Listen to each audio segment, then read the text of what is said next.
अनि कि साथीहरू मेरो चाहिँ पार्सल आएको छ, सँगै मिलेर हेर्नुपर्छ ल। वाउ भिडियो चाहिँ अस्ति गरेको थिएँ कि साथीहरू, तर मैले भोइस कभर गर्नै भ्याएको थिइनँ है बिजी भएर। अनि मैले चाहिँ आज मात्रै हाल्दैछु।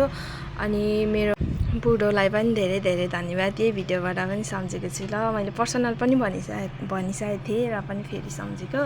अनि म चाहिँ हस्पिटलको बेडमा छु, सामान लिएर आइसकेको छु होइन। मेरो हस्पिटल आउने काम थियो र अनि म चाहिँ बहिनीसँग आएको थिएँ।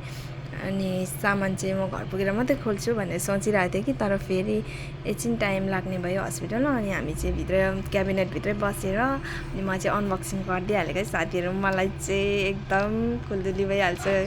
मिठाई जस्तो कुरा पनि कसले पर्खिबस्छ त होइन साथीहरू। म त अनि ध्यान काट्दै हस्पिटलभित्र नै क्याबिनेट खाली नै रहेछ नि त, हामी दुईजना मात्रै थियौँ। अनि खोलेर हेरिदिइहालेको मैले चाहिँ।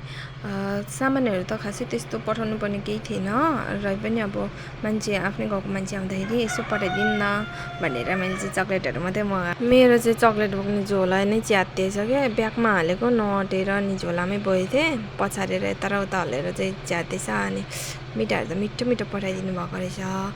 अनि मैले चाहिँ नि मिठो लागेको थियो मिठाई त सबै, तर मलाई चाहिँ यो अचम्म लाग्यो कि यस्तो खोलिदेख्दा त म त सेन्टर किस हो क्या हो जस्तो लाग्यो थियो, तर होइन रहेछ, मिठै खालको थियो। धन्यवाद हेरिदिनु भएकोमा, बाई बाई।